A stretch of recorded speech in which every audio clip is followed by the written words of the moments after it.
The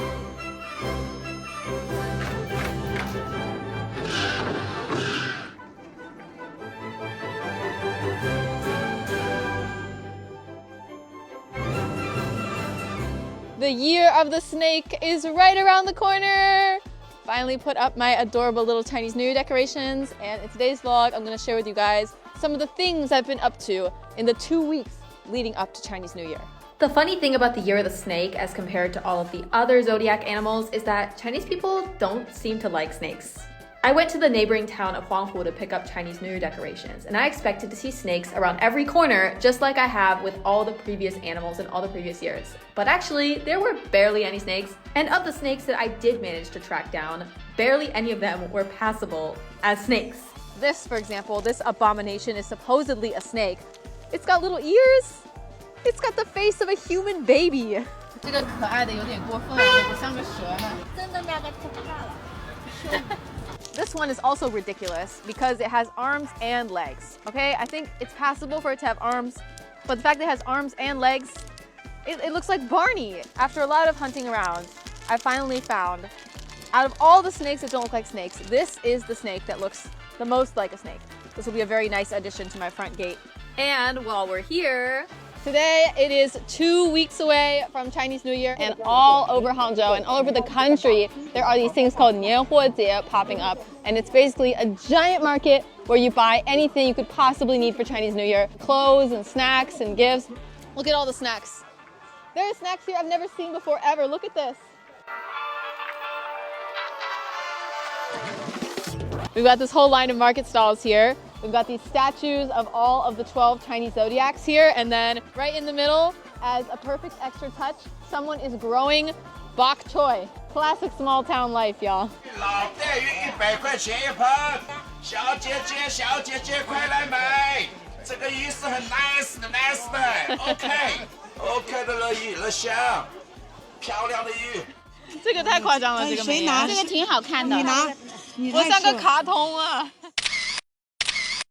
I bet you $5 there's going to be a Prada or a Gucci knockoff in here. Let's find out. I know there's one in here somewhere. I know it. Oh, I knew it. At least make it look like a Prada bag. Come on. 会啊。在中国待了几年6年。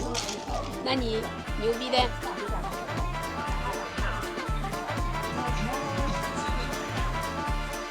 Well, it's been a productive afternoon here in Huangpu, but the vlog is not over because I'm going to take you guys through several other things I've been up to leading up to Chinese New Year.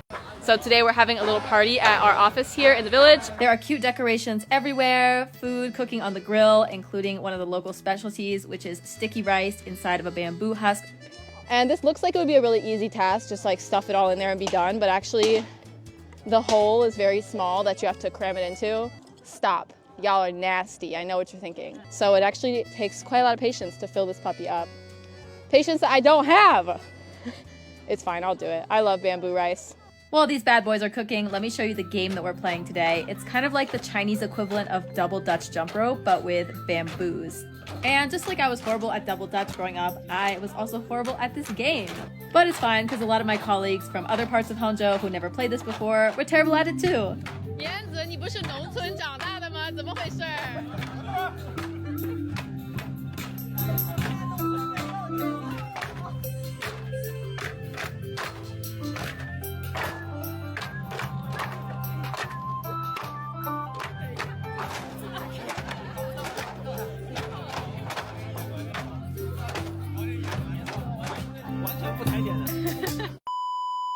The time has finally come. Oh. It is flawless. Every bite is different. Some parts are crispy, some parts are chewy, some parts are soft. It is excellent. So what else has been going on around here leading up to Chinese New Year? A little craft show and a performance. Lots of meat hanging to dry in the sun. More cute decorations. And an overflowing package rack since everyone is buying things at this time of year.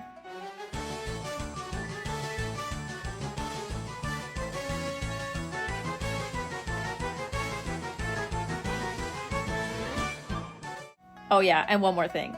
fireworks and firecrackers. Lots of them. You know Chinese New Year is coming when someone is setting off firecrackers the second the sun rises.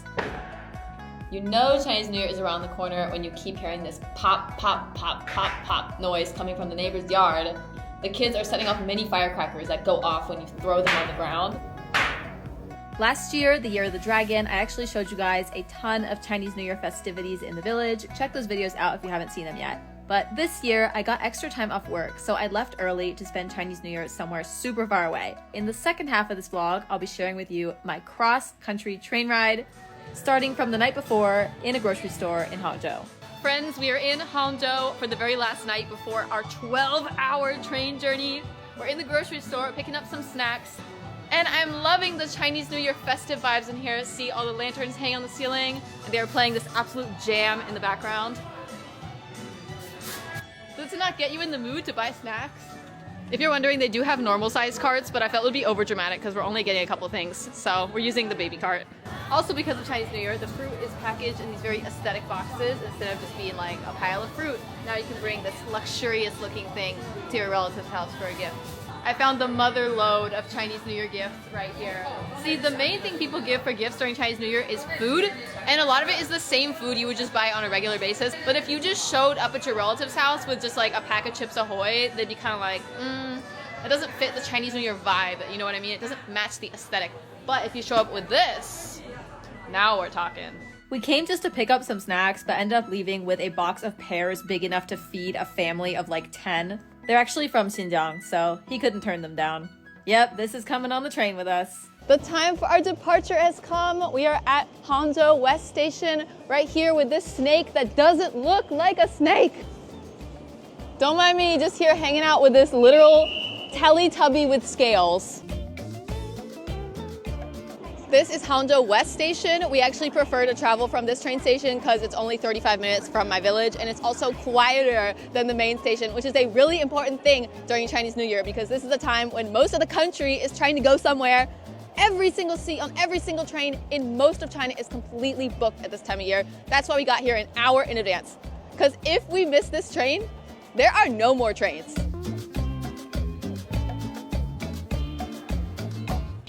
As I mentioned, there are not enough tickets for the amount of people taking the train, so our tickets are actually only to the neighboring city. The remaining 11.5-hour journey, we don't actually have a ticket, so that's what we're doing right now, is like paying for the difference. We were among the lucky few seatless passengers who snagged a spot in the dining car, which isn't really the dining car this time of year, it's just extra seats. Why not take a plane, you might be wondering? Usually, a plane ticket would be cheaper than a 12-hour bullet train ride, but not during Chinese New Year. Anyway, how did we spend this ridiculously long train ride? Munching on all the food we brought, getting some work done, watching the scenery, working on learning Uyghur. Eventually, 12 hours, 5 provinces, and at least a dozen pears later, we arrived. And someone ate too many pears and has a stomach ache. We have finally arrived. We are here in Kunming. This is my first time back in Yunnan since 2022, and I'm so excited. This is one of my top 3 favorite provinces. I will see you guys next time, and I'll be sharing with you my Chinese New Year experience here in Yunnan.